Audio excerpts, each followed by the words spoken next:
Billions of people will watch the World Cup in Qatar, fixated on one of the world's premier sporting festivals. But Football's governing body FIFA has also unleashed a political tempest, highlighting moral, business and geopolitical dilemmas shaping the modern world. So far, the tournament has been consumed by more controversies off the field than have been caused by the erratic VAR video review system that can send fans into fury.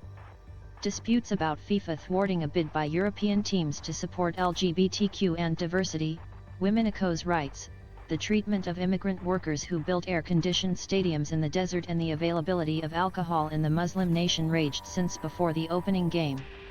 The dramas revived suspicions that a sport that presents itself as open to all ignored human rights and political repression in Qatar for a share of its host's oil riches in a nation with little cultural or historical connection to the beautiful game. Now that the goals have started flying in Oko, including 2 for Saudi Arabia in their shock victory over Lionel Messi's Argentina on Tuesday, FIFA will hope the politics will turn into a sideshow, even among viewers morally conflicted at watching their team in such circumstances. But the political subplot also risks a PR debacle. And criticism from football fan and U.S. Secretary of State Antony Blinken about a ban on players wearing LGBTQ and One Love armbands Tuesday turned a sporting spectacular back into an international diplomatic spat. One of the most powerful things about football, about soccer, is potential to bring the world together, Blinken told reporters in Doha Tuesday, alongside top Qatari officials. It's always concerning from my perspective when we see any restrictions on freedom of expression. Especially so when the expression is for diversity and for inclusion. And in my judgment, at least, no one on the football pitch should be forced to choose between supporting these values and playing for their team, Blinken said. Brianna Scurry, a retired World Cup winning goalie for the U.S. women's national team, told NOCO's Newsroom Tuesday that FIFA had brought on this political storm with its choice of venue for the World Cup. When you choose the country, you choose the consequences, she said. Any World Cup expected to draw a big chunk of the world's population to watch its final game in December. Is bound to tap into the societal and political zeitgeist. For instance, Iranian players declined to sing their national anthem in their opening game against England on Monday, in a possible protest about the violent suppression of dissent rocking the Islamic Republic. But discord stirred by this particular tournament, exacerbated by global football chief Zico's questionable PR responses, is offering a prism for geopolitical trends that are shaking old global centers of power at a time when the Western-led liberal order is under an unprecedented challenge.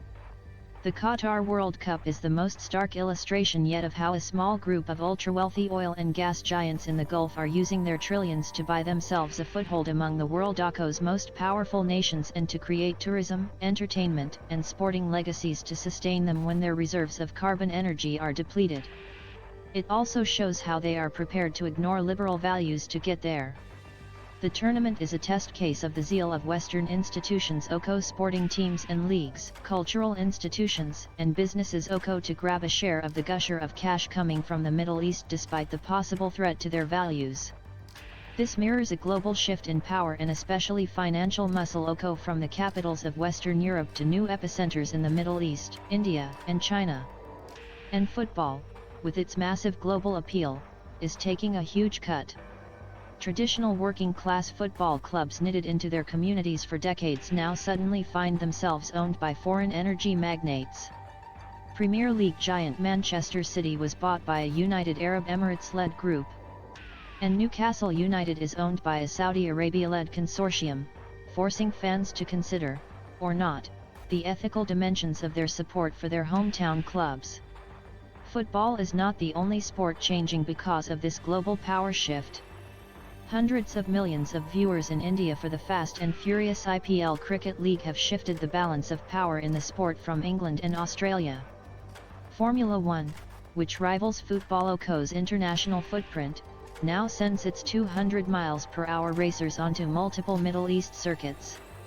And Saudi Arabia's public investment fund is trying to bust the dominance of the venerable PGA Tour in the US after snapping up golf stars like Phil Mickelson and Dustin Johnson with massive pay incentives. The phenomenon is known as OC sports washing, in which an authoritarian nation seeking to buff up their image, despite serious criticism over their political system and human rights performance, woos the world OC's top sporting stars. China was accused of such an agenda with its 2008 and 2022 Summer and Winter Olympics, where attempts at political activism largely fizzled under its repressive rule. This World Cup, like many recent major international sporting events, is forcing fans to consider more than the final score.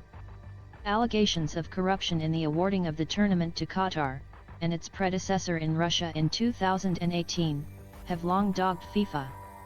In 2020, the U.S. Justice Department alleged that bribes were accepted by top global football officials ahead of votes that allocated the two events. Officials in Russia and Qatar vigorously denied the allegations. Last year, the DOJ wrapped up a 6-year investigation into soccer corruption by awarding $201 million to FIFA and the Sportico's other global regulators, saying they had been victims of decades-long bribery schemes. But newer controversies have rattled Qatar 2022 and left FIFA facing more embarrassing questions. They include the plight of migrant workers who built the stadiums. Human Rights Watch, for instance, highlighted abuses among South Asian workers in Qatar as the World Cup opened. The State Department, in its latest human rights report, cited ongoing illegal forced labor in Qatar and noted construction at OC FIFA World Cup-related facilities continued despite crowded work sites and the high risk of COVID-19 transmission. CNN has not independently confirmed previous reports that thousands of migrant workers have died in Qatar since it was awarded the World Cup in 2010. The kerfuffle, meanwhile, over an attempt by the captains of European nations to promote LGBTQ and issues exemplifies cultural and religious clashes at this World Cup, which are unfolding every day between Western and conservative developing nations and in developed societies that include many migrant communities and diverse creeds and religions. England, the Netherlands, Belgium, Denmark, Germany, Switzerland, and Wales had planned to join the OC One Love campaign. But their governing associations accused FIFA of threatening sporting sanctions on the players, including possible yellow cards, which could result in them being sent off if they picked up a second yellow card for a foul in a match. There echoes a question here over the extent to which visiting fans should respect local traditions that infringe their own values and freedoms. But this is also about discrimination. And there were suspicions FIFA had again caved into pressure from the Qatar government following a bizarre news conference before the first game by FIFA President Gianni Infantino, who accused ex-colonialist Western nations of hypocrisy. OC today I feel Qatari. Today I feel Arab. Today I feel African. Today I feel gay. Today I feel disabled. Today I feel a migrant worker, Infantino said. Qatar, where homosexuality is banned, dismissed claims it was behind the armband ban. OC everything that happens on the pitch is a FIFA matter. A spokesperson for Qatari organizers, Fatma Al-Nuaimi, told NOCO's Becky Anderson. Yet underscoring the selective nature of political protests at sporting events, England skipper Harry Kane, who did not wear an armband, joined teammates in taking a knee in a stand against racism before kickoff. Idaho's not new for a global sporting event to unfold in a politically charged atmosphere. U.S. athlete Jesse Owens, for example, undercut Adolf Hitler's claims of a Nazi master race with his showing at the 1936 Berlin Olympics. At the 1968 Mexico Olympics, U.S. track stars Tommy Smith and John Carlos promoted civil rights with Black Power salutes from the medal podium. Muhammad Ali was a racial and political icon as well as a boxing one. And the 1980 Moscow and 1984 Los Angeles Olympics were hit by boycotts related to the Soviet invasion of Afghanistan. Modern athletes, brands in themselves, seem increasingly open to causes in ways that challenge their sports governing officials. For example, former San Francisco 49ers quarterback Colin Kaepernick, who refused to stand for the national anthem in the 2016 season to protest police brutality against black men, ignited a global sporting and political movement. But the protest also angered NFL owners who disdain insubordination from players.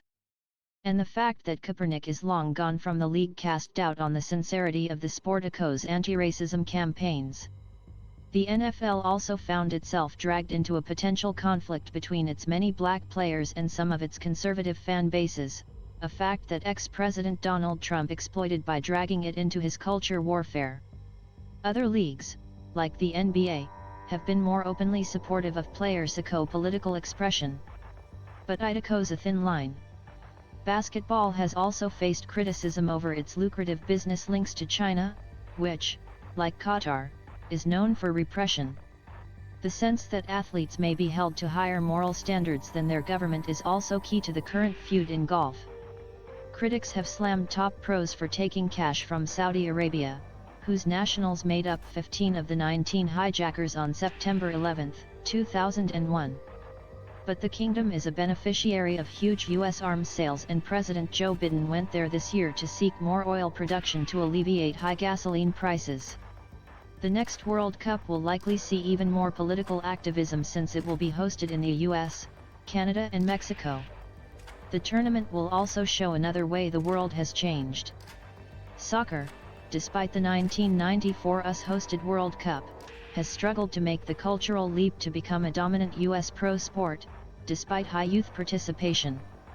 But the tournament will highlight the hold it has on US immigrant and diaspora communities, an increasingly important political demographic in the country.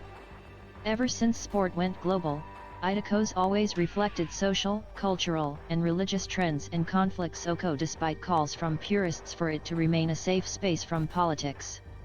So IDCO's a good bet that when the footballing circus arrives stateside in 2026, some new off-the-field controversy will be competing with the score for attention.